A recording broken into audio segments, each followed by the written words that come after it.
नमस्कार, स्वदेश न्यूज के खास प्रोग्राम स्वदेश एजेंडा में आप सभी का स्वागत है। मैं हूं आपके साथ राखी। 2024 में आम चुनाव के दौरान जिन मुद्दों की जमकर गूंज सुनाई दी, उनमें संविधान सबसे अहम और बड़ा मुद्दा रहा। 400 सीटें जीतकर संविधान बदलने पर जंग पूरे चुनाव में नजर आई। प्रधानमंत्री को तानाशाह बताकर विपक्ष लगातार आरोप लगाता रहा कि 400 सीटें जीतकर मोदी सरकार संविधान बदलना चाहती है। चुनावी नतीजों के बाद भी संविधान राहुल के हाथ में रहा तो प्रधानमंत्री ने संसद में उसे सिर माथे पर रखा। अब इसकी गूंज अब भी सुनाई दे रही है। चुनावी नतीजों के बाद अब राहुल का कहना है कि उन्होंने संविधान बचाने की लड़ाई लड़ी और वो जीत गए हैं। अब प्रधानमंत्री संविधान को छेड़ नहीं सकते, तानाशाही नहीं कर सकते। स्पष्ट है कि जिस बहुमत से इस बार मोदी जी ने एनडीए सरकार बनाई है और विपक्ष ने जिस मजबूती के साथ संसद में एंट्री की है, संकेत दे दिए हैं कि संविधान तो ठीक, अन्य मुद्दों पर भी विपक्ष सरकार को कई चुनौतियां देने वाला है। अब संविधान बदलेगा या नहीं बदलेगा? क्या सरकार को जो फैसले लेने हैं वो डंके की चोट पर ले पाएंगे या नहीं? अब ये देखने वाली बात होगी। स्वदेश एजेंडा में हम इसी मुद्दे पर करेंगे चर्चा। सबसे ऊपर संविधान, क्या कहता है विधान? लेकिन उससे पहले देखिए ये report.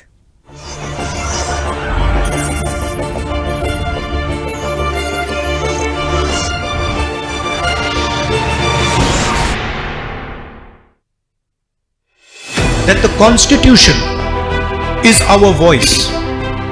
Do not touch the Constitution. Bharat माता की वंदे वंदे।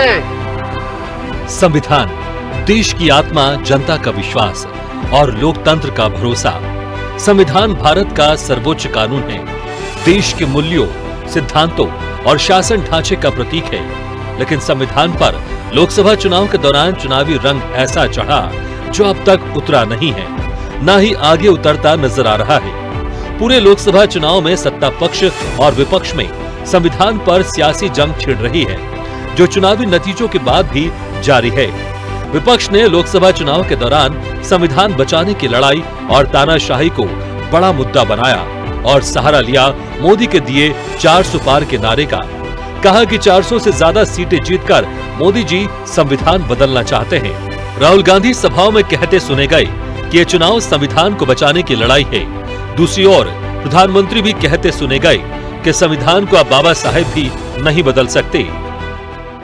बीजेपी के नेताओं ने साफ कहा है, अमित शाह ने कहा है, बड़े बड़े नेताओं ने कहा है कि अगर चुनाव में जीत होगी तो कॉन्स्टिट्यूशन को बदल दिया जाएगा।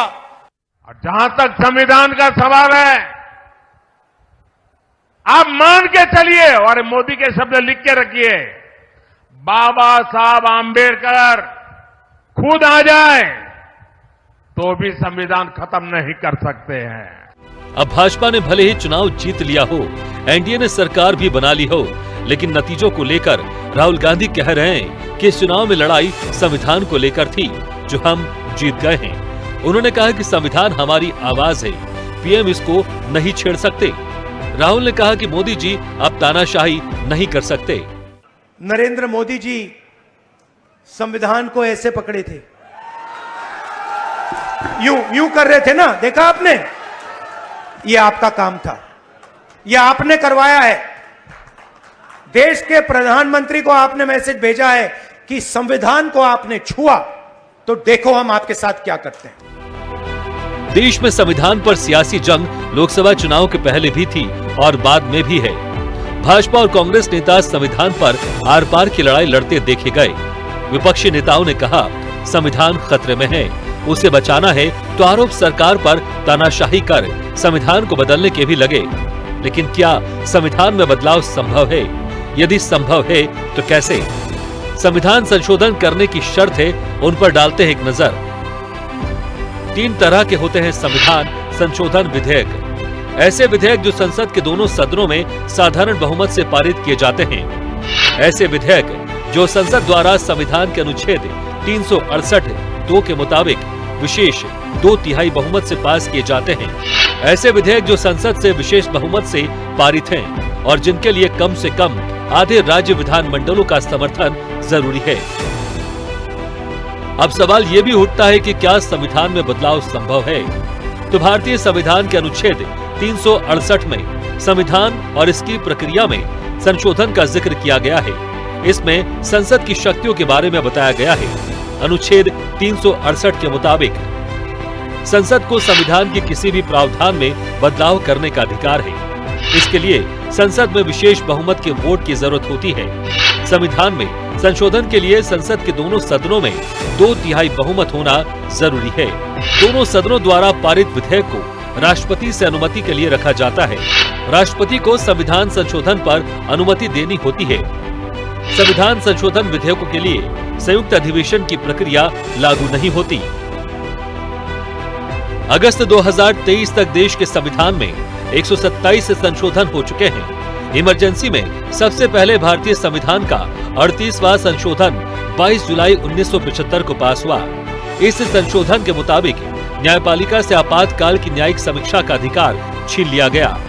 तो वहीं 40वें और 41वें संशोधन के जरिए संविधान के कई प्रावधानों को बदलने के बाद 42वां संशोधन पास किया गया। बात मोदी सरकार की करें तो अब तक 10 सालों में संविधान में 8 बड़े बदलाव किए जा चुके हैं और संभावना पूरी है कि आगे भी मोदी सरकार के 5 सालों की प्लानिंग है, उनमें संविधान संशोधन से जुड़े फैसले देखने को मिल सकते हैं और जारी रहेगी सत्ता पक्ष और विपक्ष में संविधान को लेकर खींचतान। स्पेशल रिपोर्ट स्वदेश न्यूज। तो स्वदेश एजेंडा में आज एक ऐसा विषय है संविधान, और इस संविधान के बारे में हमेशा पढ़ते सुनते तो आए हैं, लेकिन इस चुनाव में ये संविधान बहुत तेजी से ऊपर आया था। और क्यों आया, कैसे आया, किस वजह से आया, किन बातों के साथ आया, कहां से शुरू हुआ, ये हमारे और आपके सामने बहुत स्पष्ट रूप से है। लेकिन ये बात बिल्कुल सच है कि आखिरकार संविधान बदलने की जो बात आ रही थी, या जो नारा या शगुफा छेड़ा गया था, या जो बातें कही जा रही थी, या सत्ता पक्ष को लगता है कि गलत भ्रम फैलाने की विपक्ष ने कोशिश की है, तो यदि विपक्ष ने वाकई भ्रम फैलाने की कोशिश की है तो वाकई ये भी देखना पड़ेगा कि क्या संविधान में बदलाव हो सकता है। यदि हो सकता है तो क्या उसका प्रोसेस है, आगे उसमें क्या चीजें हो सकती है। ये पूरा मुझे लगता है तमाम चीजें आज हमारे और आपके सामने हैं। लेकिन एक बात है कि यदि शक्तियां संसद के पास हैं और बहुमत जरूरी हो सकता है, तो क्या वाकई यदि 400 पार होता तो और बदलाव हो जाते, जैसा कि अगस्त 2023 तक 127 संशोधन हुए हैं। 10 साल के ही रिकॉर्ड को देख लें तो उसमें भी कई सारे संशोधन हुए हैं। तो मुझे लगता है ये एक बड़ा सवाल जैसा है। चर्चा पर चलेंगे, तमाम मेहमान हमारे साथ जुड़े हैं। सबसे पहले आपका परिचय करा दें। भारतीय जनता पार्टी का पक्ष रखने के लिए अमित तिवारी हमारे साथ जुड़े हैं। अमित जी, बहुत स्वागत चर्चा में जुड़ने के लिए। कांग्रेस का पक्ष रखने के लिए मुर्तजा मौसवी हमारे साथ जुड़े हैं। मुर्तजा जी, आपका भी बहुत स्वागत है। वरिष्ठ पत्रकार हैं अरविंद खोखर। अरविंद जी, आपका भी बहुत स्वागत है। सुप्रीम कोर्ट के अधिवक्ता हैं बलराज मलिक। बलराज जी, आपका भी बहुत स्वागत है। समाजवादी पार्टी का पक्ष रखने के लिए यश भारती जी हमारे साथ जुड़े हैं। यश भारती जी, आपका भी बहुत स्वागत है। और स्वदेश न्यूज के managing editor RP Srivastava ji हमारे साथ जुड़े हैं। आरपी श्रीवास्तव जी, आपका भी बहुत स्वागत है। चर्चा की शुरुआत सबसे पहले बलराज जी आपसे करना चाहूंगी। मेरी आवाज पहुंच रही है? चलिए, बलराज जी अभी हमारे साथ कनेक्ट नहीं है। अमित जी, आवाज पहुंच रही है मेरी? जी, आ रही है राखी जी। अमित जी, मुझे लगता है ये संविधान की जो बात निकली, एक बात तो स्पष्ट हो गई कि हाँ, मतलब ये बात पहले आ रही थी कि संविधान में बदलाव हो जाएगा, 400 पार हो जाएगा, सब जगह ये मैसेज गया। वाकई में ये सवाल आ गया था जहन में कि क्या संविधान को बदल देंगे जो लिखा गया है। अब समझ में आ रहा है तमाम चीजों को देख के कि कुछ शक्तियां हैं, कुछ प्रोसेस हैं जिसके माध्यम से संशोधन किया जा सकता है, राष्ट्रपति की मंजूरी लगती है। मैं तो बस ये जानना चाहती हूँ कि ये जो पूरी प्रोसेस की तरह तमाम बातें आई हैं, वाकई में ऐसा कुछ टारगेट था क्या कि यदि 400 पार चले गए तो हम बहुत सारी चीजों में बदलाव कर देंगे? राखी जी, पहले तो आपको बहुत बहुत धन्यवाद। मुझे समय दिया आपने, बहुत धन्यवाद आपका। देखिए, आपने जो कहा संविधान बदलने की बात, तो हमें ये समझना होगा कि अब तक जितने संशोधन हुए हैं संविधान में, वो इसका जो अधिकार है वो संविधान स्वयं देता है। अभी आप अपने बाइट में भी दिखा रही थी कि अनुच्छेद 368 ये कहता है कि संविधान में किस किस तरीके से बदलाव हो सकते हैं, और समय, स्थिति, कालखंड देखकर बदलाव होते भी हैं। लेकिन जैसा कि आपने कहा, 2 तरीके से बदलाव होते हैं। एक तो लोअर और अपर हाउस में पूरे बहुमत के साथ।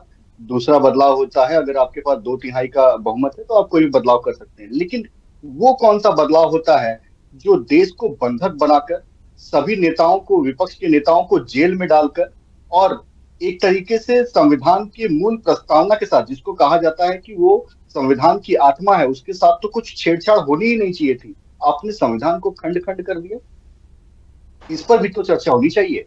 दूसरी बात, आप देखिए पूरा का पूरा इंडी अलायंस जो है वो मोदी जी से इतना डरता है कि आप देख लीजिए, इन्होंने पूरा पूरा प्रयास कर लिया, एड़ी चोटी का जोर लगा लिया, सर का पसीना घुटनों तक ला दिया, लेकिन फिर भी 240 आज प्रधानमंत्री मोदी जी लेकर आए। क्या क्या किया गया आप देखिए, किस तरीके से महिलाओं को झूठ बोला गया कि आप वोट देकर आइए, आपको 8,500 रुपए मिलेंगे अगले महीने, बाकायदा उनसे फॉर्म साइन कराया गया। अगले दिन 5 जून के बाद आपने देखा होगा किस तरीके से कांग्रेस के दफ्तरों पे महिलाओं की लाइन थी, तो महिलाओं को किस तरीके से ठगा गया। उसी तरीके से आप देखिए फेक वीडियो गृह मंत्री जी का, संघ प्रमुख का, प्रधानमंत्री जी का फैलाया गया कि संविधान बदल दिया जाएगा, क्योंकि आपके नैरेटिव पे जनता भरोसा नहीं कर रही थी, तो आपने फेक वीडियो, देखिए एक होता है आपने वीडियो के साथ थोड़ा सा छेड़छाड़ किया, उसका बीच का क्लिप काट के दिखा दिया, लेकिन आपने वीडियो ही बदल दिया, उसका एक एआई के माध्यम से आपने फेक वीडियो लेकर आया। अब जब वो चल गया तब वो चल गया। तो ये सारी चीजें थी जिस तरीके से कांग्रेस ने इस इलेक्शन में सारी मर्यादाएं तोड़ी हैं। कांग्रेस ने इस इलेक्शन में देखिए, कहा जाता है कि एक मर्यादा में रह के दोनों पक्ष और प्रतिपक्ष चुनाव के एक दुश्मन नहीं एक दूसरे के, एक मर्यादा में रह के, लेकिन सारी मर्यादाओं को ताक पे रख दिया गया। किस तरीके से आप देखिए कैश फॉर वोट, आप इन्होंने देखिए कि जहां जहां भी इनकी विधानसभा में इलेक्शन हुए, चाहे वो हिमाचल हो, चाहे वो कर्नाटका हो, तेलंगाना हो, केरल हो, हर जगह इन्होंने क्या दावा किया कि हम 3,000 कहीं 2,500 कहीं 1,500 ऐसे देंगे, और वो करते करते आज तक जहां भी ये चुन कर आए हैं, चाहे हिमाचल, कर्नाटक, तेलंगाना, वहां पर अभी तक इनकी लिस्ट ही नहीं बनी है कि किसको किसको पैसे देने हैं। तो झूठ बोलने का काम कांग्रेस पार्टी ने निरंतर करते आया है। और ये जो इलेक्शन है, 10 सेकंड दीजिएगा, ये जो इलेक्शन है, इस इलेक्शन के परिणाम ने ये सिद्ध किया है कि प्रधानमंत्री मोदी और एनडीए जी की, प्रधानमंत्री मोदी जी की और एनडीए का जो विश्वसनीयता है उस पर प्रामाणिकता बढ़ी है, और गांधी परिवार और इंडिया अलायंस की जो विश्वसनीयता है वो विश्वसनीयता पर संकट है। तो इस चीज को, इस फर्क को हमें समझना पड़ेगा कि एक व्यक्ति जो है वो विश्वसनीयता की उसको वो एक पर्याय है, और दूसरी तरफ वो विश्वसनीयता पे संकट है। तो किस तरीके से अपने बातों को सिद्ध करने के लिए झूठ बोलना सिर्फ यही किया गया। अमित जी ठीक है, मैं बीच में रोकूंगी, अभी मैं वापस आती हूँ। एक दो बात, मुर्तजा जी आवाज पहुंच रही मेरी? आपकी आवाज आ रही है? हाँ मुर्तजा जी, मुझे ना 2-3 बातें इस मुद्दे पे समझ में आई हैं। देखिए, एक तो संशोधन हो सकता है, उसमें क्या प्रोटोकॉल है, किसकी मंजूरी होगी, ये एक लाइन क्लियर हो गई। दूसरी चीज ये है कि उसको कितनी बार किया गया और इतनी बार करने की जरूरत कहां से आन पड़ी, पहली बात। दूसरी चीज ये कि बार बार ये बात आ रही है सच झूठ की या आरोप प्रत्यारोप की। मैं एक रिक्वेस्ट सभी से करना चाहती हूं कि हम जिस टॉपिक पे आज बैठे हैं, बहुत गंभीर विषय है, उसको हम समझते चलें, क्योंकि ये आरोप इलेक्शन टाइम पे भी लगे हैं कि भ्रामक प्रचार कर दिया विपक्ष ने, सत्ता पक्ष का ये कहना नहीं था। तो पहली बात तो हम उसी पे रहें ताकि वो प्रॉपर चीजें निकल के आए। अब तीसरी महत्वपूर्ण बात मुर्तजा जी आपसे पूछूंगी कि अभी कई सारे बिल्स थे जिस पर भारतीय जनता पार्टी को वर्कआउट करना था। कहा यह भी गया विपक्ष की तरफ से तानाशाही रवैया पीएम मोदी का, वो अब नहीं चल पाएगा क्योंकि विपक्ष की संख्या जिस तरीके से आई है। तो अब जो बाकी बिल हैं या जो भी कानून आगे आते, मुझे लगता है उस पर इनको सलाह मशवरा करना पड़ेगा। अब कितना संशोधन करेंगे उसमें भी आपको करना पड़ेगा बात। तो मुझे लग रहा है कि क्या उस मान लिया जाए कि वो तानाशाही रवैया जो है वो खत्म हुआ और अब किसी भी चीज में कोई भी इंप्लीमेंटेशन करना होगा तो बिना सलाह मशवरा के नहीं होगा। एक चीज तो तय है कि 4 तारीख को जो है जो रिजल्ट्स आए हैं, इसमें एक चीज तो वादे तौर पर मैं बता दूं आपको, देश की जनता ने जिस तरीके से इनके 400 पार के नारे को नकारा है, यही नहीं बहुमत के लिए जो है 272 जो रिक्वायर्ड थे, वहां तक भी ये नंबर्स न लेके जा सके और 240 पे दम तोड़ दिए। आज जो है ये कुछ चंद बैसाखियों के ऊपर ठहरे हुए हैं। तो जो इनके घटक दल है जैसे एनडीए के, और ये मेरा जहां तक ख्याल है रोकेंगे ये, अगर फिर कोई तानाशाही माहौल में लेके आएंगे कोई बिल, जैसे फार्मर्स का एंटी फार्मर्स बिल था इनके पास, इनको वापस लेना पड़ा। अभी जो इनके साथ एनडीए में लोग हैं वो लोग यकीनन इनके ऊपर जो है रोकथाम करेंगे। और दूसरी एक चीज आप अभी जो मुझे बताई कि क्या ये तानाशाही अब खत्म होगी, तो ये सवाल तो आप बीजेपी के प्रवक्ता या नरेंद्र मोदी जी से कीजिएगा। क्यों, आपको नहीं पता? आप ही लोग तो कहते आए पूरे इलेक्शन में तानाशाही रवैया पीएम मोदी का। जनता इस बार यदि भारतीय जनता पार्टी की सरकार बन गई तो तानाशाही देखने को मिलेगी, कुछ नहीं बचेगा। पार्टी बनी कहाँ बताइए आप? ये तो एनडीए अलायंस की सरकार है। मतलब आप लोग मेंटली प्रिपेयर्ड? अरे तो सर चेहरा तो पीएम मोदी ही है ना, चेहरा तो वही है जिनको बोला गया है। तो मैं कह रहा हूं ना आपसे, इनका दावा तो 400 पार का था, आज जो है 400 पार के लिए ये 160 कम हुए हैं। चलिए मैं आपकी बात को मानती हूं, लेकिन चेहरा वही है, प्रधानमंत्री वही है, नेतृत्व उनका ही है, और यही कह रहा था विपक्ष की तानाशाही रवैया करेंगे मोदी जी, पता नहीं क्या क्या कर देंगे। तो वही मोदी जी हैं, कोई दूसरे मोदी जी नहीं आए प्रधानमंत्री बनके। नहीं, मगर अब जो है परिस्थितियां बदली है, अब ये हुकूमत कितने दिन चलने वाली है ये भी देखिएगा, समय बताएगा। चलिए, मतलब अभी विपक्ष जो है मुझे ऐसा लगता है दो चीजों पे अटल है। एक तो वो बीजेपी सरकार कभी नहीं बोलेगा, वो गठबंधन की सरकार बोलेगा। चलिए एग्री, क्योंकि एनडीए की सरकार है, मान लिया। दूसरा, आपको एक चीज पे आप लोग डे वन से अटल हैं कि पहले चलने तो दीजिए इसको, कितना चल पाएगी, चल भी पाएगी कि नहीं। ये दो चीजें मैं बड़ी फोकस कर रही हूँ विपक्ष की तरफ से, जो हमेशा डे वन से आ रही है। वही है, देखिए अब ये सरकार शुरू हुई अमित जी एक मिनट, में इनकी पॉलिसीज क्या रहेगी पता चल जाएगा सबको। ठीक है, चलिए अरविंद जी, एक महत्वपूर्ण सवाल मुझे यहाँ पे ऐसा लगता है, पक्ष विपक्ष तो अपनी बात रखेंगे, पिछले 10 सालों में जितने भी संशोधन हुए हैं, क्या ये माना जाए कि इनके पास बहुमत था उस तरीके से, तो इन्होंने सारी चीजों पर काम करवा लिया, और इस बार शायद उसी का दावा था कि 400 पार चले गए तो आगे भी इनकी राह आसान होगी, इन्हें किसी विपक्ष की जरूरत नहीं पड़ेगी। लेकिन ऐसा जो जनादेश जनता ने दिया वो ऐसा दिया है कि मामला फंस गया, और शायद बीजेपी या मैं कहूं एनडीए सरकार फंसा हुआ सा एक, कहीं ना कहीं उनको ऐसा लगता है कि अब वो चीजें उतनी स्मूथली नहीं होंगी। देखिए, आपकी बात बिल्कुल सही है, लेकिन इसमें पिछले 10 साल जो मोदी सरकार के चले हैं, इसमें केवल एक समय ऐसा आया था जब धारा 370 को हटाया गया था। जब मोदी सरकार ने, जिसको कहते हैं कि पूरी ताकत के साथ अपनी स्टैंड दिखाई थी, और जो उस दौरान जो स्टैंड दिखी थी 370 उतारने के दौरान, वो इतनी स्पष्ट इतनी ताकत थी, अगर बीजेपी कोई बड़ा संशोधन करना चाहती तो बीजेपी 10 सालों में कर सकती थी। खास करके जो पिछले 5 साल थे उनके पास इतना बहुमत था। देखिए, संविधान में एक तो मूल प्रारूप से छेड़छाड़ नहीं की जा सकती, ये बिल्कुल तय है, लेकिन जो बाकी जो बदलाव है वो आसानी से किए जा सकते हैं। जैसे देखिए, कांग्रेस के दौरान भारत को जो है धर्मनिरपेक्ष देश बनाया, संविधान बनाया गया, पहले नहीं था, ये हुआ है। बहुत सारे बड़े बदलाव हुए हैं इसके अंदर। अभी जो लास्ट में हुआ, जो महिला को जो रिजर्वेशन दिया गया है वो हुआ है, महिला को जो लोकसभा में रिजर्वेशन दिया है। इससे पहले जो गरीब स्वर्ण जो थे उनको रिजर्वेशन दिया, भारतीय जनता पार्टी सरकार ने किया है। लेकिन देखिए, अब जो फिलहाल का जो चुनाव हुआ है, 2024 का जो चुनाव हुआ है, ये बीजेपी, देखिए जो बीजेपी की सबसे बड़ी ताकत थी सोशल मीडिया, ये उसी का कमाल था कि विपक्ष जो है ये बात खास करके जो मुसलमानों में और जो एससी वर्ग में ये फैलाने में या इनको समझाने में ये कामयाब हो गया कि बीजेपी 400 का जो नारा दे रही है, कोई बहुत बड़ा बदलाव करना चाह रही है। और बहुत बड़ा बदलाव क्या था उसमें, ये जो लगभग जो जमीन पे अब जो चर्चा है वो बताया गया कि मुसलमानों को ये बताया गया कि तुमसे वोटिंग राइट हो सकता है, ये छीन लें, या कॉमन जो सिविल कोड है वो ला दिया जाए, और एससी को बताया कि तुम्हारा रिजर्वेशन छीन लिया जाएगा। तो जो बीजेपी की सबसे बड़ी ताकत थी अब तक सोशल मीडिया, उसी का इस्तेमाल करके अब की बार बीजेपी की जो संख्या है ये घटाई गई है। नेगेटिव चुनाव प्रचार दोनों तरफ से हुआ है। और संविधान संशोधन की जहां तक बात है, देखिए जैसे मैंने आपको बताया, जो मोदी सरकार के दौरान जो बदलाव हुए हैं उनके लिए साधारण बहुमत की जरूरत है, और जो बहुमत बीजेपी सरकार ने 370 पास करने के दौरान दिखाया है वो इतना स्पष्ट है कि कोई बड़ा बदलाव भी बीजेपी करना चाहती वो कर सकती थी, और जो क्योंकि राज्यों में भी इनकी सरकारें हैं वो कर सकती थी, लेकिन बीजेपी ने कोई ऐसा कोई बड़ा बदलाव नहीं किया है। लेकिन ये विपक्ष जरूरी है अब की बार भ्रम फैलाने में, जिसको बीजेपी कहती है भ्रम फैलाने में, विपक्ष का आरोप है कि उनका बिल्कुल हकीकत है कि ये अब की बार 400 पार करना रहा है, सिर्फ इसलिए दे रहे, ये बड़ा बदलाव करना चाहते हैं। देखिए, जबकि ये बिल्कुल सत्य है, ये बिल्कुल फैक्ट है कि संविधान के मूल प्रारूप में बिल्कुल छेड़छाड़ नहीं की जा सकती। इसी के साथ बिल्कुल ये भी सत्य है कि संविधान में अब तक जितने बड़े संशोधन हुए हैं वो सब कांग्रेस राज में हुए हैं। बीजेपी ने कभी कोई बड़ा संशोधन नहीं किया है। तो बीजेपी आमतौर पर जिस तरह से सत्ता चलाती है वो कॉस्मेटिक ज्यादा चेंजेस करती है, जिसको कहते हैं कि दिखे ज्यादा लगे कम।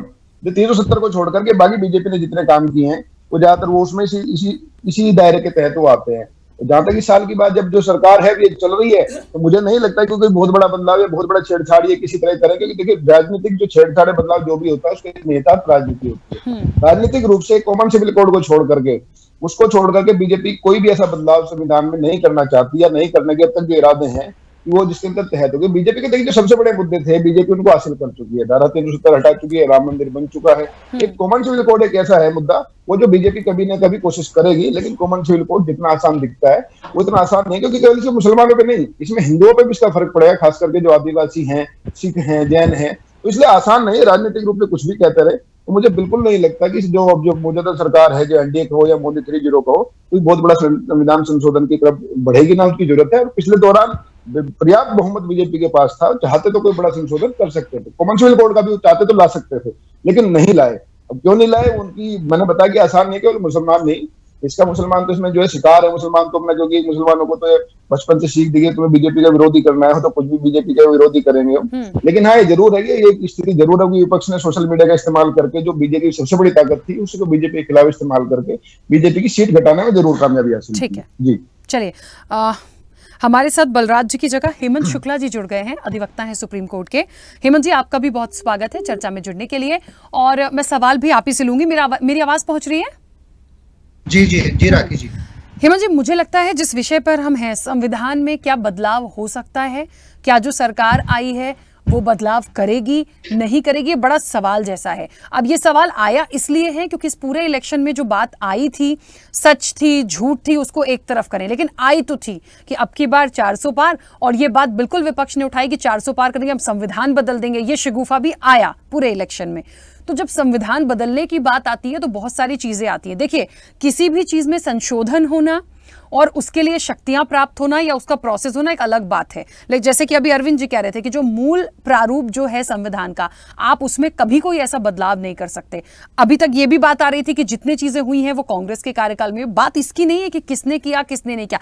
वर्तमान में आज जहां पर हम हैं, क्या ये इतना महत्वपूर्ण है कि हमें संविधान में बदलाव करने की जरूरत है, या हमें कुछ ऐसे इनपुट्स हैं जिस पर हम संशोधन करा सकते हैं? बात उस चीज की है, लेकिन हम इस नारे के साथ ही क्यों आ रहे हैं कि हम अब जाएंगे तो हम संविधान के पीछे चले जाएंगे? हमारे पास बहुत सारे मुद्दे हैं देश में काम करने के लिए। आप कैसे समझते हैं इस बात को?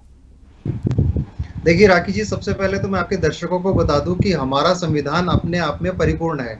बाबा साहब भीमराव अंबेडकर जी ने जो हमको संविधान दिया वो क्या है, और भारतीय जो माननीय सर्वोच्च न्यायालय है वो संविधान के संरक्षक के तौर पर देश में कार्यरत है।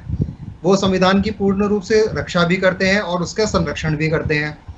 अब रही बात कि संविधान में चेंजेस करने की, तो संविधान में चेंजेस पॉसिबिलिटीज नहीं है। रीजन ये है कि एक तो सबसे पहले कोई भी सरकार को सदन के अंदर 2/3 बहुमत चाहिए। संविधान के अंदर यदि संशोधन भी करना है तो अभी जिस हिसाब से जोड़ तोड़ की सरकार है, जिसमें अभी दो दलों से इन्होंने, बीजेपी ने 2 दलों से जिस तरीके से अभी संरक्षण ले रखा है, उस हिसाब से मुझे लगता नहीं है कि मूल रूप से अभी संविधान के अंदर कोई बड़ा बदलाव किया जा सकता है। दूसरा, हमारे संविधान की जो मूल प्रस्तावना है, उस मूल प्रस्तावना को तो कभी बदला ही नहीं जा सकता। अगर उसमें बदलने की कोशिश की जाती है तो माननीय सर्वोच्च न्यायालय अपने आप आगे आता है और उसके ऊपर रोक लगाता है। दूसरी बात कि संविधान में संशोधन किए जा सकते हैं। हाँ, संविधान में संशोधन संभव है। पूर्व में भी सरकारों ने संविधान में संशोधन किए हैं। संविधान के अंदर 42वां संशोधन हुआ है, 48वां संशोधन हुआ है, 36वां संशोधन हुआ है। तो संशोधन किए जा सकते हैं, समय समय पर संशोधन हुए हैं, पर मूल संविधान के अंदर पूर्ण रूप से परिवर्तन अभी इस देश के लिए संभव नहीं है। हमारा देश एक लोकतांत्रिक देश है, और यदि संविधान के अंदर पूर्ण रूप से छेड़छाड़ करने की कोशिश की जाती है, बदलाव करने की कोशिश की जाती है, तो ये एक तानाशाही की ओर बढ़ता हुआ कदम मुझे दिखाई देता है। इसलिए देश में करने के लिए बहुत से मुद्दे बहुत हैं। अभी बीजेपी सरकार के पास में बहुत मुद्दे हैं। माननीय प्रधानमंत्री को मैं बधाई देता हूं कि उन्होंने अभी चुनाव को जीता है और दोबारा तीसरे कार्यकाल की शपथ ली है। तो प्रधानमंत्री जी को और सरकार को अभी देश में और बाकी मुद्दों पर काम करना चाहिए। संविधान को अभी छोड़ देना चाहिए फिलहाल के लिए।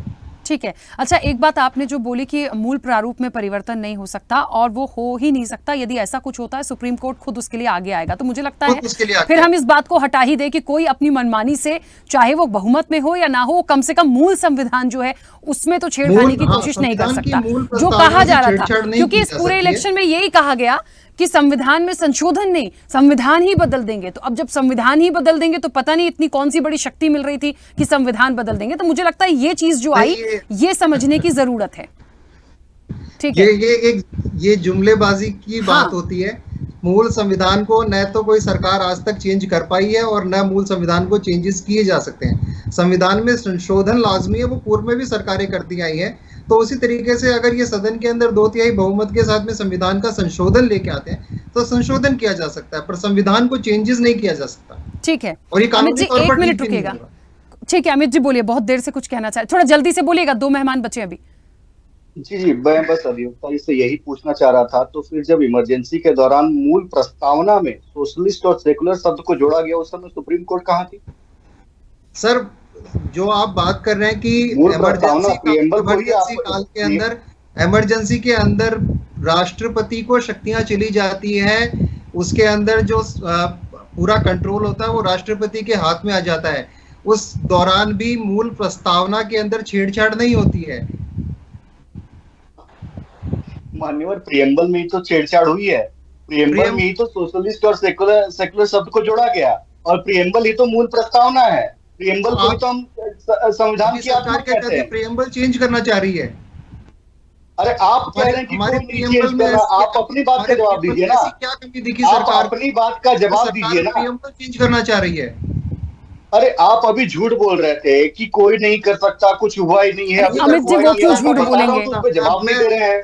तो मैं अभी अपनी बात पर अड़ा हुआ हूँ। संविधान की मूल प्रस्तावना के साथ में छेड़छाड़ नहीं की जा सकती है, और यदि संविधान की मूल प्रस्तावना के साथ में छेड़छाड़ की जाती है तो माननीय सर्वोच्च न्यायालय आगे आएगा। ठीक है, 1 मिनट रुकिएगा। अरविंद जी कुछ कह रहे हैं? हाँ जल्दी से बोलिएगा सर प्लीज। हाँ देखिए जो मूल प्रारूप की जो बात है, देखिए मूल प्रारूप से मतलब है कि जो भारतीय संविधान का जो अलग अलग जगह से लेकर के ये बनाया गया संविधान है, इसकी जो मूल जो भावना है कि ये देश जो है लोग आम आदमियों के लिए काम करेगा, तो इसका मतलब सिर्फ वो है। बाकी मूल प्रारूप से तो छेड़छाड़, संविधान जो है सेकुलर जो शब्द है बाद में लगाया गया था, इसमें विधानसभा और लोकसभा का टर्म भी बढ़ाया घटाया जा चुका है एक बार। और मैं आपको बताऊं, जो संपत्ति का अधिकार है पहले मौलिक अधिकार था, ये भी बदलाव हुआ है, मौलिक अधिकार से हटाया गया है। तो मूल प्रारूप का मतलब है, देखिए जहां आंख की जगह आंख, नाक की जगह नाक, कान की जगह कान ही रहेगा, लेकिन हाँ इसको जो है बाल छोटे बड़े किए जा सकते हैं, शरीर दुबला पतला किया जा सकता है। ये संविधान ने संसद को ताकत दी है। लेकिन अब तक बीजेपी की जो पिछली सरकारें 2 साल की 10 साल में जो टर्म चला है, कोई बड़ा छेड़छाड़ कहो या बदलाव, राजनीतिक बदलाव नहीं कहो। अब भी जो होगा, जो एक बीजेपी का बड़ा चुनावी मुद्दा है या बीजेपी का बड़ा एजेंडा, खास करके मोदी का एक देश एक चुनाव, और इसमें जो 2 बीजेपी के जो एनडीए के जो बड़े घटक दल हैं, दोनों इस पे लगभग सहमत हैं। तो हो सकता है जब 370 की तरह अगर बीजेपी इस तरफ बढ़ती है या मोदी इस तरफ बढ़ते हैं तो एक बड़ा बदलाव संविधान में होगा, और उसके लिए अगर स्ट्रेंथ होगी तो बदलाव संभव है।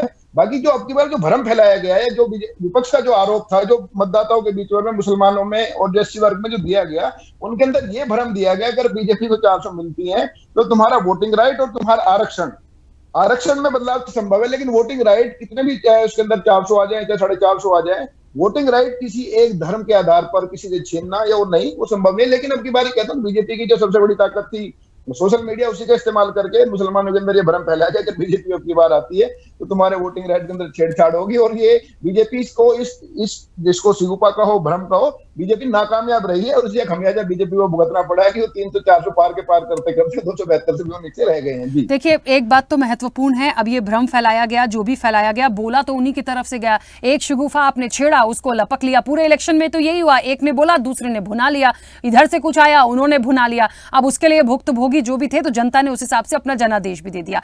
अब आ गए मूल मुद्दे पे वापस से। यश जी, मुझे लगता है जो बात है धीरे धीरे क्लियर होती जा रही है। मूल प्रारूप में आप कोई छेड़ नहीं कर सकते, आप संशोधन कर सकते हैं। संशोधन के लिए कि जो भी जितना भी बहुमत चाहिए, वो भी सारी चीजों की क्लियरिटी है। लेकिन बार बार ये घूम फिर के आरोप यही आता है, एक तरफ कह रहे संविधान बदलने की बात हुई थी, शायद उसका खामियाजा भुगतना पड़ा। दूसरी चीज ये कि क्या नहीं समझ आता कि संविधान को कोई कैसे बदल देगा, या ऐसा लग रहा था कि वाकई यदि 400 पार होता तो उनको इतनी शक्तियां मिल जाती कि वो बदल देते इस चीज को। ये तो संभव नहीं था ना। हाँ। हमारे वरिष्ठ पत्रकार जी हैं, उन्होंने 6 बार बोला, 5 बार पहले बोला, एक बार दोबारा जब आपने मौका बोला तो 6ठी बार उन्होंने बोला कि भारतीय जनता पार्टी चाहती तो छेड़छाड़ कर लेती। तो भारतीय जनता पार्टी ने जो अभी तक किया है, जो अविश्वास कमाया है, उसी की प्रतिक्रिया जनता ने दी है। रात के 8 बजे खड़े होकर बोल दिया नोट बंद। किसी पे विश्वास नहीं है, ना भारतीय जनता पार्टी के फाइनेंस मिनिस्टर पे, स्वर्गीय अरुण जेटली जी पे विश्वास था, ना घटक दलों पे विश्वास था, दुनिया पे किसी पे विश्वास नहीं था। केवल एक तानाशाही रवैया था, हमने कह दिया बंद मतलब बंद। क्या निर्णय होंगे, कितने अमेंडमेंट्स हुए, दुनिया कितनी परेशान हुई, दुनिया से मेरा अर्थ है देश कितना परेशान हुआ, देशवासी कितने परेशान हुए, उसकी कोई चिंता नहीं थी, ना कोई योजना थी। हर दिन एक नया नियम आता था, उसमें अगले दिन उसमें बदलाव, फिर नया नियम, फिर नया बदलाव। तो इस तरीके तानाशाहपूर्ण रवैया जो रहा, उसका 2000 का नोट लाए, फिर दोबारा निर्णय 2000 के नोट बंद। क्या योजना किस तरीके से लाएंगे, क्या करेंगे, कोई बात नहीं थी। रात के 12 बजे घंटा बजा के जीएसटी चालू कर दी, बड़ा इवेंट कर दिया, और उस इवेंट में जीएसटी को लागू करने में लगभग 300 बार अमेंडमेंट्स किए गए। तो ये जो भी काम कर रहे थे उसमें कोई तैयारी नहीं थी, बस केवल जुमले जैसे बोल देना बिना तैयारी के। वही काम जब भारतीय जनता पार्टी के केंद्रीय मंत्री अनंत जी ने यह कहा कि हम संविधान बदलने आए हैं सत्ता में, तो वो अविश्वास पैदा हुआ, क्योंकि मंत्री कह रहा है, सांसद कह रहा है, उसके बाद अयोध्या से, फैजाबाद से जो इनके प्रत्याशी थे वो कह रहे हैं कि हम तो 400 पार करा दो, संविधान बदल देंगे। एक किरदार है प्रभु राम का, जो किरदार किया है उन्होंने एक धारावाहिक में, वो मेरठ से चुनाव लड़ रहे थे, वो कह रहे थे हम संविधान बदलने आए हैं। एक नेत्री थी भारतीय जनता पार्टी की, वो पूरे चुनाव में इनके नेता कहते रहे हम संविधान बदल देंगे, बदलने आए हैं, बदल रहे हैं, 400 पार करा दीजिए। तो जनता ने क्रिया की प्रतिक्रिया दी है, हमने भी उसी पर प्रतिक्रिया दी है। आप जो कह रहे हैं, जो दावे कह रहे हैं, आप कह रहे हैं हम 400 पार करेंगे, हम भी उसी प्रतिक्रिया पर बात करते हैं। 400 पार कैसे करेंगे? धारा 370 की वाहवाही लूटते हुए आप कह रहे थे हर बूथ से 370 वोट बढ़ाएंगे, कहां से बढ़े? और धारा 370 के फायदे तो गिना दें, कितने लोगों को वापस ले गए? क्या आतंकवाद खत्म हो गया? क्या घुसपैठी खत्म हो गए? 2019 में जो आतंकवादी हमला हुआ, जिसके शहादत के नाम पे, सैनिकों के नाम पे वोट मांगा, आज तक उन लोगों को नहीं पकड़ा गया। कहां से कौन आया? केवल देश को गुमराह करने वाली बात। और दूसरी सबसे महत्वपूर्ण बात है जो जनता देख रही है, 2014 में जब मोदी जी आए थे तो उसी संसद भवन के चरण वंदन किए थे, और वो संसद भवन उन्होंने बदल दिया। अब 2024 में संविधान का चरण वंदन किया है, ये संविधान बदलना चाहते हैं, मनुस्मृति लाना चाहते हैं। इसके तमाम प्रमाणिक उदाहरण हैं। जयपुर कोर्ट में जब भारतीय जनता पार्टी सत्ता में थी और मजबूती के साथ थी, जयपुर कोर्ट के अंदर इन्होंने मनु महाराज को स्थापित करके रखा है। मनु महाराज कौन? क्या लेना देना उनका संविधान में, क्या हमारी व्यवस्था में लेना देना? मतलब जो जाति से सर्वोच्च है, जो बड़ा है वो हमेशा बड़ा रहेगा, जो जाति से छोटा है वो छोटा रहेगा। ये उन मनु महाराज को स्थापित करेंगे, उस मनुस्मृति को स्थापित करेंगे। इसीलिए विरोध है। इन्हीं के नितिन गडकरी जी ये कहते हैं आरक्षण बचेगा कहां से, जब नौकरियां ही नहीं बचेंगी, सरकारी नौकरी नहीं बचेगी। तो ये तमाम समय पे वक्तव्य जो इनके आए हैं, उसी पे क्रिया की प्रतिक्रिया जनता ने दी है। हमने उन बातों को दोहराया है। इनके जो वक्तव्य हैं, उन धरातल पे इन्होंने जो कहा, राजस्थान के अंदर इन्होंने गुर्जर और मीणा से आरक्षण का वादा किया था, चुनाव जीत गए, नहीं दे पाए। दिल्ली के अंदर, हरियाणा के अंदर, पंजाब के अंदर इन्होंने जाटों से वादा किया था, जाटों का आरक्षण नहीं दे पाए। महाराष्ट्र के अंदर मराठों से वादा किया था, मराठों का आरक्षण नहीं दे पाए। तो जाति के नाम पे, धर्म के नाम पे लड़ाने का काम तो भारतीय जनता पार्टी ने किया है। आज जहां शपथ ग्रहण समारोह में मोदी जी गए हैं, वहां तो धर्म के आधार पर आरक्षण देने की बात है। विधानसभा चुनाव के घोषणा पत्र में था, उनके लोकसभा के चुनाव के घोषणा पत्र में था। क्यों गए मोदी जी? जिस बात का विरोध आप पूरे देश भर में कर रहे थे, और वहीं जाकर के आप दोनों गले मिल रहे हो। तो ये विरोधाभास, चेहरे पे चेहरा लगाना, जनता को धोखा देना, ये लगातार काम ये करते हैं। और लगातार ये बात कह रहे हैं, जो ये बातें कह रहे हैं, हम तो उन्हीं बातों को मान रहे हैं कि जब सत्ता में आएंगे तो ऐसा काम करेंगे। और जनता ने भी वही बात किया। परिणाम देखिए, 22 जनवरी को बड़ा इवेंट किया इन्होंने भगवान राम के नाम पे। हमारे धर्मगुरु, सनातन धर्म को मानने वाले, शंकराचार्य को मानते हैं, धर्म गुरुओं को मानते हैं, मोदी जी को नहीं मानते धर्म के नाम पे। उन शंकराचार्यों की बात नहीं मानी, उन धर्मगुरुओं की बात नहीं मानी। आधे अधूरे मंदिर निर्माण के साथ आपको प्राण प्रतिष्ठा करनी थी। क्यों? क्योंकि आपको फुटेज लूटना था, चुनाव में आना था, चुनाव में भगवान राम के नाम पे वोट मांगना था। आप जनता को भ्रमित करते हो कि हमने राम मंदिर बनवाया। तो सुप्रीम कोर्ट की क्या भूमिका थी? सुप्रीम कोर्ट में उन लोगों की क्या भूमिका थी जो लोग पार्टी थे? भारतीय जनता पार्टी का तो कोई नेता पार्टी ही नहीं था, ये कोर्ट में कभी गए ही नहीं। तो ये केवल जनता को भरगलाने का काम करते हैं, झूठ फैलाते हैं। और बड़ी बात समझिए, ये जो लगातार समाजवादी पार्टी को कहते रहे, जो आमंत्रण को लेकर बात कर रहे हैं, भारतीय जनता पार्टी को उस आमंत्रण से लेना देना क्या? ना आमंत्रित करने में कोई भूमिका थी। अगर आमंत्रण को लेकर के राजनीति करते हैं तो भारतीय जनता पार्टी के ना अमित शाह जी को आमंत्रित किया गया, ना जेपी नड्डा जी को आमंत्रित किया गया, ना नितिन गडकरी जी को आमंत्रित किया गया, ना राजनाथ सिंह जी को आमंत्रित किया गया। जितने भारतीय जनता पार्टी के पूर्व राष्ट्रीय अध्यक्ष वर्तमान है, उनको आमंत्रित नहीं किया गया। जितने भारतीय जनता पार्टी के मुख्यमंत्री, उनको आमंत्रित नहीं किया गया। तो ये तो बड़े शर्म का विषय है कि विपक्ष की पार्टियों को आमंत्रित कर रहे थे और भारतीय जनता पार्टी के इतने बड़े बड़े नेता जो धर्म की ठेकेदारी करते हैं, उनको आमंत्रित नहीं किया। तो सबसे पहले तो इनको चिंतन मनन करना चाहिए कि इनको आमंत्रित क्यों नहीं किया गया था। ये आमंत्रण के नाम पे जो राजनीति करते हैं। और तीसरी सबसे बड़ी बात, जो ये भगवान बार बार दूसरे धर्म के लोगों को, दूसरी राजनीतिक पार्टियों को धर्म विरोधी बताने की कोशिश करते हैं। खासतौर पे मैं अगर अपनी पार्टी की बात करूं, समाजवादी पार्टी को, ये बताते हैं कि साहब कार सेवकों पे गोली चला दी। सुप्रीम कोर्ट ने कमेटी बनाने को कहा कि मंदिर निर्माण की कमेटी बनेगी, उसका एक अध्यक्ष रहेगा, निगरानी प्रधानमंत्री स्वयं करेंगे। मोदी जी ने उस निर्माण समिति का अध्यक्ष बनाया पूर्व IAS अधिकारी जो उनकी कमेटी में थे, नृपेंद्र मिश्रा जी, जो श्रद्धेय मुलायम सिंह जी के मुख्यमंत्री काल में गृह सचिव हुआ करते थे। जब ये गोलीकांड हुआ तब वो गृह सचिव थे। उन्होंने अपना स्टेटमेंट दिया अभी अध्यक्ष के रूप में, मंदिर निर्माण समिति के अध्यक्ष के रूप में, कि जो ये गोलीकांड हुआ उस समय लोकल बॉडी यानी SP कलेक्टर ने निर्णय लिया, जिस तरह से उपद्रवी उपद्रव कर रहे थे, शब्दों पे गौर कीजिएगा, उपद्रवी उपद्रव कर रहे थे, तो उपद्रव को रोकने के लिए लोकल SP और कलेक्टर ने यह निर्णय लिया। और उन्होंने ये निर्णय लिया मुख्यमंत्री कार्यालय से या मुख्यमंत्री द्वारा इस तरह का कोई निर्णय नहीं लिया गया। तो या तो नृपेंद्र मिश्रा झूठ बोलते हैं या भारतीय जनता पार्टी के लोग सच बोलते हैं। तो ये समय समय पे जो बरगलाने वाले झूठ फैलाने की बात आती है, विपक्ष केवल सफाई देता है, सच बताता है, झूठ फैलाने का काम भारतीय जनता पार्टी करती है। जैसे अमित तिवारी जी ने एक सोशल मीडिया की बात कही थी कि, और वरिष्ठ पत्रकार जी ने सोशल मीडिया की बात कही थी कि मुलायम सिंह जी को थप्पड़ मार दिया, अखिलेश जी ने झूठ फैला दिया, अमित शाह जी ने खुद मंच से इस बात को कहा। तो झूठ फैलाने में भारतीय जनता पार्टी का सोशल मीडिया, IT सेल और भारतीय जनता पार्टी के नेता कितने माहिर हैं, समय समय पे जनता ने देखा है। चलिए मैं बीच में रोकूंगी। अमित जी बस 1 मिनट दीजिए, RP श्रीवास्तव जी की प्रतिक्रिया आ जाए, उसके बाद आप में से जो भी अपनी बात रखना चाहते हैं प्लीज बता दीजिएगा, मैं उनको पूरा टाइम दूंगी। बस 1 मिनट रुकिए।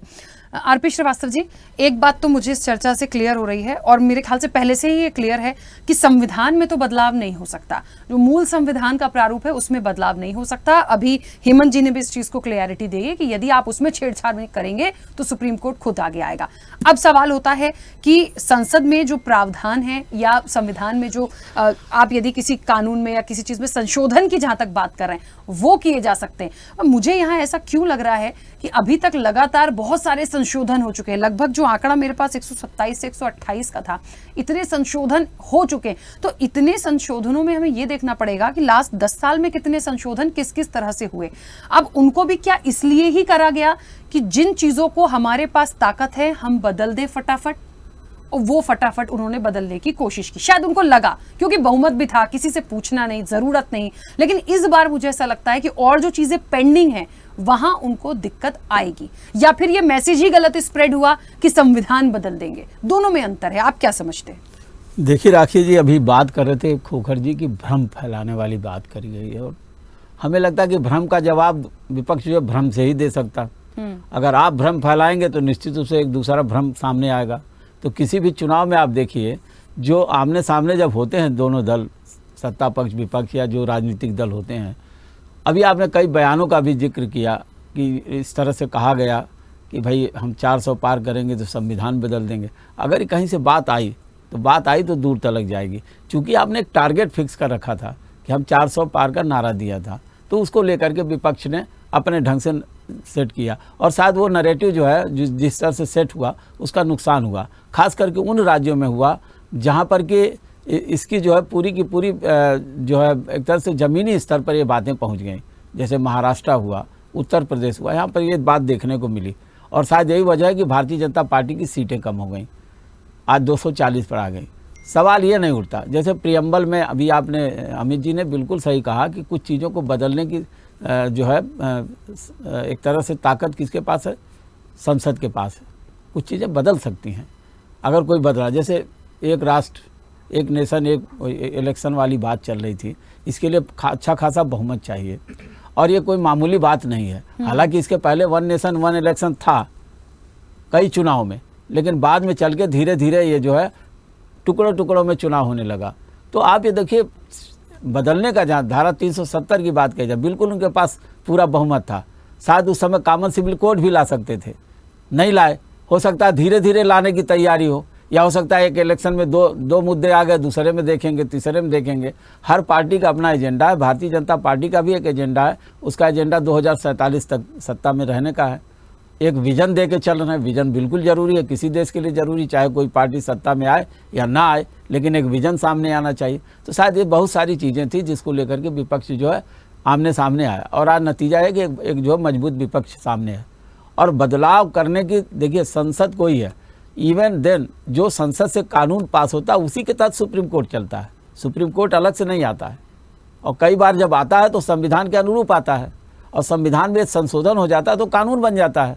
ये बात तो हम सबको पता है। कोई ज़रूरी नहीं है कि मतलब जो विश्लेषण किया जा रहा है वो एक तरह से ये है कि कोई भी सरकार, कोई भी व्यवस्था अगर सत्ता में भारी बहुमत से है तो आप ये देखिए 400 पार एक बने बहुत बड़ा बहुमत होता है, और उस बहुमत के आधार पर अगर जिस तरह से देश को ज़रूरत है बदलाव की, तो ऐसे संविधान संशोधन आज तक हुए हैं, समय काल परिस्थिति के अनुरूप हुए हैं। चाहे आरक्षण का मामला हो, GST आया है, 370 हटाने की बात हुई, और भी कोई बड़ी बात हो सकती है, अभी NRC की बात होगी। ये सारे एजेंडा भारतीय जनता पार्टी के हैं जो आने वाले समय में आएंगे और उनके एजेंडा में है। अब सवाल है कि वर्तमान संसद में क्या स्थिति है, किस तरह से मुस्लिम आरक्षण वाली बात है। देखिए इन्हीं के घटक दलों में आप समझिए 4% मुस्लिम आरक्षण की बात कर रही है यहाँ की सरकार, TDP की सरकार।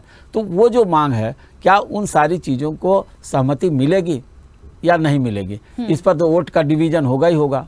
और ये सब पूरा संसद एक बहुत बड़ा सुप्रीम है, और वहाँ पर एक तरह से मान के चलिए कि बहुमत एक बहुत बड़ा फैक्टर है, और शायद उस बहुमत के आधार पर कोई भी फैसले लिए जा सकते हैं। अब वो लेंगे देश हित में कितना है, लेकिन हमें लगता है, एक बात जोड़ना चाहूँगा कि कोई भी दल हो संविधान के मूल प्रारूप से छेड़छाड़ करना नहीं चाहेगा, क्योंकि ये पूरा देश संविधान से चल रहा है। बिल्कुल ठीक है। अरविंद जी 1 मिनट रुकेगा। अमित जी कुछ कह रहे हैं, पहले अपनी बात रखिए।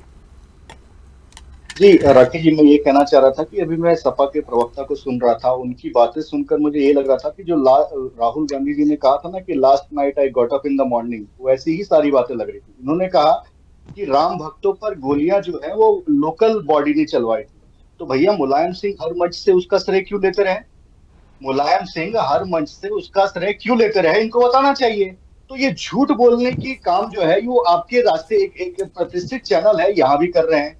तीसरी बात, इनको शंकराचार्यों की बहुत चिंता हो रही है। इन्हीं शंकराचार्यों पे लाठीचार्ज किसने करवाया था, साधुओं पर गोलियां किसने चलवाई थी, बताना चाहिए ना, इनको पूरी बात करनी चाहिए। तो झूठ बोलने का काम शंकराचार्य जी पे कब लाठीचार्ज हुआ वो बता दी। राखी जी कम से कम आपके चैनल का झूठ का इस्तेमाल ना करें। देखिए मुझे तो ये समझ में नहीं आ रहा कि मैं तो उस झूठ से ही नहीं उबर पाऊंगी कि हम संविधान ही बदल देंगे। पता नहीं, अभी तो मैं उसी से नहीं निकल पा रही हूँ इस पूरी चर्चा के बाद। अब आप लोग पता नहीं संविधान को छोड़ के मुलायम सिंह जी के पास क्यों चले जाते हैं, आप कार सेवकों पे क्यों जा रहे हैं। हम संविधान की बात करें सर, देखिए क्या होता है जब हम किसी विषय पे बोल रहे होते हैं तो आगे पीछे कुछ एग्जांपल्स आ जाते हैं, पर इतना भी डेप्थ में मत जाइए कि मैं विषय से ही अलग चले जाएं। नहीं राकेश जी, विषय से अलग नहीं जा रहे हैं। देखिए जब इनके पास सत्ता आई, इन्होंने क्या किया, सबसे पहला संशोधन जवाहरलाल नेहरू जो लेकर आए थे, प्रेस की स्वतंत्रता को कुचलने का काम करने का, फ्रीडम ऑफ स्पीच को कुचलने का काम करने का। अभी भी देखिए ना, एक प्रतिष्ठित चैनल के डायरेक्टर को इन्होंने क्या किया है, किस तरीके से उन पर झूठा आरोप लगाया है। तो जब इनके पास सत्ता आई, इन्होंने संविधान को कुचलने का काम किया। जब हमारे पास सत्ता आई, हमने नारी शक्ति वंदन अधिनियम पास किया, महिलाओं को सशक्त किया। हमेशा देश को सशक्त करने की बात करते हैं, 1 नेशन 1 इलेक्शन की बात करते हैं। आप चाहे किसी भी रूप में इसको ले लीजिएगा। तो यही फर्क होता है, यही बुनियादी फर्क है। इनके पास जब सत्ता रही तब इन्होंने क्या किया, हमारे पास जब सत्ता आई तब हमने काम किया। हमने कंस्ट्रक्टिव काम किया, ये डिस्ट्रक्टिव काम करते हैं। ये बुनियादी फर्क है। और सर मुझे ऐसा लग रहा है, यहीं पे एक एग्जाम्पल मुझे लग रहा है, जब ये संसद लगेगी और सारे मुद्दों पे कभी ऐसी बातचीत की बात आएगी तो मुझे लगता है सहमति ही नहीं बनेगी कभी। आप देखिएगा, क्योंकि देखिए ना, कोई भी एक बात पे यहाँ पे एग्री नहीं हो पा रहे हैं, बात नहीं आ पा रही है, एक दूसरे को छोड़ना नहीं है, कटाक्ष करना है। वहां कहां से कोई से भी मुद्दों पे संशोधन होना होगा या देश हित के मुद्दों पे डिस्कशन होगा तो हो पाएगा, मेरे को तो नहीं लगता।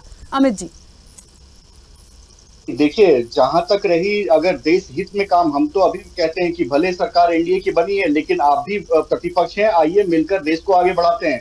हम तो कभी ये कहते नहीं, हमने पिछली बार भी कहा। इन्होंने जब संसद को हर बार बाधित करने का काम किया, हमने हमेशा इनसे प्रार्थना यही करी कि आइए देश हित में मिलकर काम करते हैं। लेकिन इनको उस तरह से चलना ही नहीं है। ठीक है, इनको तो उस रास्ते चलना है, इनको तो देश को बर्बादी के रास्ते लेकर जाना है। चलिए 1 मिनट रुकेगा। हाँ कुछ कह रहे हैं अरविंद जी? यश 1 मिनट। देखिए जैसे श्रीवास्तव सर ने कहा, देखिए सरकार का जो काम होता है लोक कल्याण का काम होता है, और समय परिस्थिति के अनुसार संविधान में अगर जरूरी बदलाव हो तो करने चाहिए। भले 543 सीट आए तो गैर जरूरी संविधान छेड़छाड़ तब भी नहीं होनी चाहिए, लेकिन जो समय परिस्थिति के अनुसार जो बदलाव है बिल्कुल होने चाहिए। जैसे देखिए अभी एक समस्या खड़ी हुई है, अरविंद केजरीवाल है, मुख्यमंत्री है लेकिन जेल में है। अब संविधान में कहीं नहीं लिखा कि मुख्यमंत्री जेल से सरकार नहीं चला सकते, लेकिन संभव ये व्यवहारिक तौर पर संभव ही नहीं है। लेकिन अब संविधान ऐसा है तो वो करना पड़ रहा है। जैसे देखिए कोलिजियम सिस्टम है, संविधान में कोलिजियम सिस्टम नहीं है, लेकिन सुप्रीम कोर्ट के हमारे माननीय न्यायाधीशों ने कोलिजियम सिस्टम बनाया, वो चल रहा है। तो बहुत सारी चीजें ऐसी हैं। देखिए न्याय है, न्याय व्यवस्था जो है बिल्कुल आम, जो जिसको कहते हैं आम आदमी से, गरीब आदमी से न्याय व्यवस्था बिल्कुल कोसों दूर हो चुकी है, इलाज दूर हो चुका है, शिक्षा दूर हो चुकी है। तो उसमें ना तो पक्ष और ना विपक्ष इनमें नहीं बोलता। अगर इन चीजों को लेकर के संविधान संशोधन करने की जरूरत पड़ती है तो सरकार को करना चाहिए। सरकार का यही काम है। संविधान लोगों से बड़ा नहीं है, भले ही वो सबसे बड़ी, हमारी सबसे बड़ी पवित्र है, सरकार की गाइड है, सरकार का धर्म है, सरकार का ग्रंथ है, सरकार को उसके निर्देश से चले। लेकिन संविधान भी भारत के लोगों के लिए ही बनाया गया था, और अगर कोई समय परिस्थिति के अनुसार बदलाव की जरूरत है, जैसे 3 मुद्दे मैंने आपको बताए।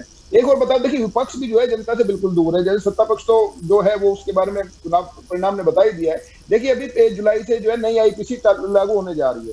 देखिए मैं आपको बता रहा हूँ, विपक्ष ने अब तक जनता को, सरकार को बिल्कुल नहीं बताया, लेकिन मैं बता रहा हूँ, हमारे जो सुप्रीम कोर्ट के जो अधिवक्ता है वो हमसे ज्यादा बेहतर बता पाएंगे, थोड़ी बहुत कानून की जानकारी मुझे भी है।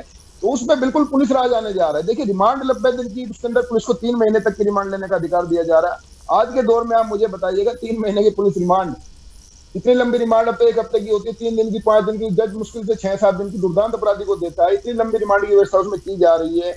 आईओ को असीमित अधिकार दिए जा रहे हैं उसके अंदर। ये पूरा का पूरा पुलिस राज लाने की व्यवस्था की जा रही है। लेकिन विपक्ष इसमें एक बार भी नहीं बोलेगा। तो सत्ता पक्ष को तो ठीक लग रहा है, वो ला रहा है, लेकिन ये विपक्ष का भी दायित्व बनता है कि उसके लिए जरूरत पड़ती है इस तरह की जनता को पुलिस राज से बचाने के लिए, जनता के बीच में सारी बातें बताएं। अरविंद केजरीवाल वाला मैंने आपको बताया है, कोलिजियम वाला सिस्टम मैंने आपको बताया, शिक्षा न्याय व्यवस्था वो मैंने आपको बताई है। तो आम जनता के लिए बनाई गई चीजें थी। तो इन समय परिस्थिति के अनुसार अगर इन चीजों को लिए आम आदमी की सहूलत के लिए इन चीजों को करना पड़ता तो संविधान संशोधन करना चाहिए। सरकार का काम यही है। लेकिन सरकार को अपनी विम्स और फैंसीज के अनुसार कोई भी काम नहीं करना चाहिए। जैसे नोटबंदी की हमारे समाजवादी पार्टी के बात में, उसके लिए संविधान की जरूरत नहीं है, वो तो एग्जीक्यूटिव ऑर्डर है, वो कर सकते हैं। जैसे कांग्रेस के जमाने में संजय गांधी नसबंदी का ऑर्डर पास कर दिया, तो नसबंदी होनी है। जैसे अयोध्या का मसला है, ये जो गोलियां चलवाने वाला मसला, इसके लिए संविधान में इतने बड़े विशाल बहुमत की जरूरत नहीं होती है। साधारण बहुमत सरकार होनी चाहिए, हो जाते हैं। लेकिन हाँ, समय परिस्थिति के अनुसार, जैसे श्रीवास्तव सर ने कहा है, समय परिस्थिति के अनुसार संविधान में आम जनता की भलाई के लिए जब जरूरत हो बदलाव की तो बिल्कुल वो करने चाहिए, क्योंकि संविधान का जो मूल भावना है वो भी लोगों का हित ही है। जी यश जी अपनी बात रखिएगा थोड़ा जल्दी से। देखिए बात मेरी उतनी ही है। अभी भारतीय जनता पार्टी के साथी तर्क ले रहे थे इमरजेंसी का, इमरजेंसी खराब थी, इमरजेंसी सारी चीज थी। मैं थोड़ा विषय से हट रहा हूं, लेकिन बात घूम फिर के वहीं आ रही है। तो इमरजेंसी लाने वाले परिवारों को क्यों आगे बढ़ा रहे हैं? क्यों मेनका गांधी को टिकट देते हैं? क्यों वरुण गांधी को आगे बढ़ाते हैं? निकाल फेंके ना, उदाहरण सेट करें ना कि इमरजेंसी जो थी वो खराब थी, हम उस खराबी के साथ में खड़े हुए हैं, और इमरजेंसी की गलत चीजें हुई, संविधान में जो चीजें हुई, संशोधन हुए, बदलाव हुए, जो भी हुए वो खराब हुए, तो उस खराबी के साथ खड़े हो ना। केवल माइलेज, अरे अमित जी आप बोल रहे थे मैं शांत था, आप बोल रहे थे मैं शांत था, आप बोल रहे थे मैं शांत था या नहीं था? अपनी बारी पर बोलिए। अनुशासित पार्टी होने का दावा करते हैं, अनुशासन मान के चलिए, अतिक्रमण मत कीजिए दूसरे के समय पे। अनुशासन के चक्कर में ही तो आप लोग आगे निकल गए। अरे अनुशासन के चक्कर, अरे चक्कर और डक्कर मत बताइए। अनुशासन जो आप बातें करते हो, आरएसएस का एक आप शाखा होने की बात करते हो, कुछ तो अनुसरण करो अपने नेताओं का, कि हर जगह अमित शाह और मोदी की बात मानेंगे, तानाशाही करेंगे, दूसरे के मौके पे भी अतिक्रमण करना चाहेंगे। तो राखी जी मेरा कहना वही था कि जो बातें हैं ये केवल गुमराह करने वाली बातें करते हैं। इमरजेंसी को अपनी सुविधा के हिसाब से इस्तेमाल करना चाहते हैं। जो मैंने उदाहरण दिया था नोटबंदी का, वो यही था कि नोटबंदी की तरह ये तानाशाही करना चाहते थे। जो इनकी तरफ से क्रिया आई है उसी की प्रतिक्रिया चुनाव में गई है, और इन्होंने चुनाव के ऐन वक्त पे बोला है, प्रत्याशी ने बोला, इनके बड़े नेताओं ने बोला, तमाम वो बात, अभी धर्म के आधार पर आरक्षण की जो बात है वो यही है। और जो बात अभी आदरणीय श्रीवास्तव जी ने भी कहा, सदन को अधिकार है कानून बनाने का। मध्य प्रदेश विधानसभा में कानून बना के ओबीसी को 27% आरक्षण देना है, और भारतीय जनता पार्टी की सरकार अभी तक ओबीसी आरक्षण नहीं दे रही। हाईकोर्ट के नाम पे झूठ बोलती रही। हाईकोर्ट ने भी स्पष्ट कर दिया कि 27% आरक्षण पे रोक हमने नहीं लगाई, लेकिन भारतीय जनता पार्टी मध्य प्रदेश के ओबीसी समाज को गुमराह कर रही है कि कोर्ट ने रोक लगा के रखी, जबकि हाईकोर्ट ने स्पष्ट कह दिया। उसी तरीके से ये चीजों को घुमा फिरा करके संविधान की धाराओं की चीजों को लेके, कोर्ट की चीजों को लेकर के केवल गुमराह करते रहते हैं। झूठ और सच पे बैठ जाऊंगी तो हमारी चर्चा बहुत कंटिन्यू चलते जाएगी। फिलहाल तो मुर्तजा जी आपसे क्या पूछूं, आपने तो पहले ही बोल दिया, पहले सरकार तो चले मैडम, वो सरकार ही गिर जाएगी तो फिर बचेगा ही, काय का संविधान बदलना और किसका क्या। मैं कह रहा हूँ ना, सरकार के ताल्लुक से मैंने जो कहा है वो तो कहा है, मगर एक चीज ये इनका जो घमंड था, इनकी जो तानाशाही थी, इस पे जो रोक लगाया भारत की जनता ने, आप तारीफ के काबिल है यहाँ की जनता, क्योंकि ये यही चाहते थे कि आरक्षण खत्म करें। आप दलितों के खिलाफ, आप जो है आदिवासियों के खिलाफ, आप जो है माइनॉरिटीज के खिलाफ, आप सभी के खिलाफ। तो आप फेवर में किसके? उद्योगपतियों के। आप सोचिए 16 लाख करोड़ का कर्जा जो है उद्योगपतियों का तो माफ हो सकता है, आरक्षण में अगर आप कुछ हजार दे दें तो वो आपसे हो नहीं पाएगा। 8,500 का जो अभी आपने बताया ये बीजेपी के प्रवक्ता, अगर हम पावर में आते तो पहले से चालू हो जाता, 1 जुलाई से जो है सबके अकाउंट में खटाखट गिर जाता। क्योंकि अब आप बताइएगा पब्लिक के लिए क्या करेंगे आप, क्योंकि नाउम्मीदी कैसी है। आप लोगों ने हमसे उम्मीद लगाई थी, आपसे तो कोई उम्मीद है ही नहीं। अगर आप लोग जनता का कुछ करना चाहते हैं तो उद्योगपतियों के कर्जे छोड़िए, और जो पीड़ित है देश की जनता, जो अनएम्प्लॉयड है, जो परेशान है फार्मर्स, इनकी सहायता करने का कुछ बिल लेके आइएगा। मैं कह रहा हूँ अपोजिशन भी आपका साथ देगी इसमें। ठीक है हेमंत जी, मुझे लगता है एक महत्वपूर्ण बात, बहुत सारी बातों के जो अभी यहाँ पे एक कहते हैं ना एक कंक्लूजन निकाले यदि हम, मुझे लगता है उसमें बड़ा महत्वपूर्ण हो गया है कि अब आगे क्या होना है। एक बात मैंने रखी थी क्योंकि हम विषय पे थे संविधान के, और उसको बदल देंगे कि नहीं बदलेंगे, क्या हो सकता है क्या नहीं, तो वो क्लियरिटीज तो हो गई। लेकिन मुझे लगता है इन सब से इतर जिसकी सरकार है वो हमारे पास बहुत सारे मुद्दे हैं। जरूरत पड़े जनता की भलाई के लिए, यदि ऐसा लग रहा है कहीं संशोधन होना है या मूल प्रारूप में जाके भी आपको लगता है कुछ करने की जरूरत है, आप सुप्रीम कोर्ट चले जाइए, बात रख लीजिए, सुझाव रख दीजिए। लेकिन उसके अलावा हमारे पास बहुत मुद्दे हैं देश में काम करने के लिए, पहले उस पर आ जाएं। हम क्यों उसके ही पीछे पड़ गए? कौन सा बहुत बड़ा मुद्दा संविधान बदलने का, किसी को क्या मिलेगा समझ ही नहीं आता, और फिर आप कर रहे हैं तो उसकी क्लियरिटी तो दीजिए। हेमंत जी मेरी आवाज नहीं पहुंच रही है? मैं सुन नहीं पाया। ठीक है, समय की सीमा में बहुत जल्दी से यदि सुन पा रहे हो तो बहुत संक्षेप में अब अपना प्रश्न लूंगी। बहुत सारी क्लियरिटीज हमें मिल चुकी हैं, लेकिन मुझे लगता है बहुत सारे मुद्दे हैं जिस पे काम करने की जरूरत है, बशर्ते ये कि हम इस पे चले जाएं कि संविधान बदल देंगे, फिर एक दूसरे पे बात आ रही है, इसने झूठ बोला, उसने भ्रम फैलाया। क्यों? और जरूरत है यदि जनता की भलाई के लिए तो उसके लिए आगे आके अपनी बात रखिए कि हम इसमें ये करना चाहते हैं, बात हो जाएगी। हेमंत जी शायद मेरी आवाज आप तक नहीं पहुंच रही, समय की सीमा। आरपी श्रीवास्तव जी संक्षिप्त प्रतिक्रिया आपकी। देखिए राखी जी, हमारा विषय आज का है कि सबसे ऊपर संविधान, उसके बाद और क्या कहता है विधान। तो विधान जो कहता है उसी के हिसाब से संविधान चलता है। दूसरी सबसे बड़ी बात है, आपने देखा होगा संशोधन, समय समय पर ऐसे संशोधन आते रहेंगे, और जैसी ज़रूरत होगी देश की जनता को वैसा परिवर्तन भी होगा। और परिवर्तन देखिए प्रकृति का नियम है। ये देखिए देश इतना बड़ा है, ज़रूरतें बहुत बड़ी हैं। 1950 में जब संविधान लागू हुआ तो उस समय के हालात कुछ और थे, आज के हालात कुछ और हैं। तो हालात को देखते हुए बदलाव होता है, लेकिन कई ऐसे विषय हैं, कई ऐसी बातें हैं जिस पर कि एक दूसरे को लेकर संशय जरूर होता है। तो हमें लगता है कि ये जो आज इस बार का जो चुनाव है, जिस तरह से मैंडेट आया है, निश्चित रूप से सत्ता पर और विपक्ष लगभग जो है एक तरह से बराबरी के आसपास हैं।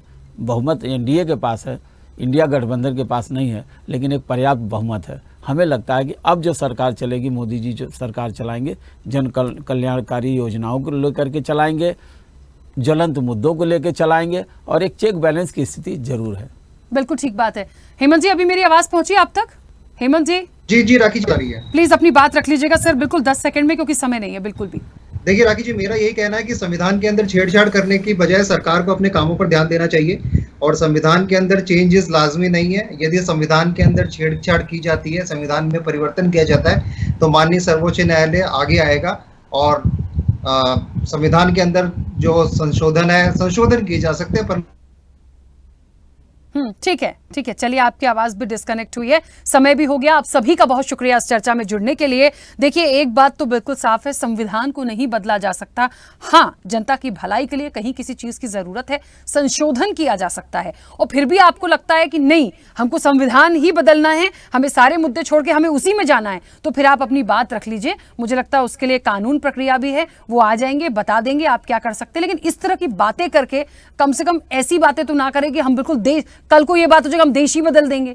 अब वो देश बदल देंगे तो पता नहीं कहां चली जाएगी बात। तो कम से कम ऐसी चीजों पे बात हो जिस पे सकारात्मक चर्चा कर पाए और जिसका कोई कंक्लूजन निकले। ऐसी बातें मत करिए कि सिर्फ बोल दिया, बोलने के बाद आप छोड़ देते हैं, तो कम से कम वो बातें तो ना हो। फिलहाल चर्चा में इतना ही। बने रहिए स्वदेश न्यूज के साथ। सबसे पहले देश।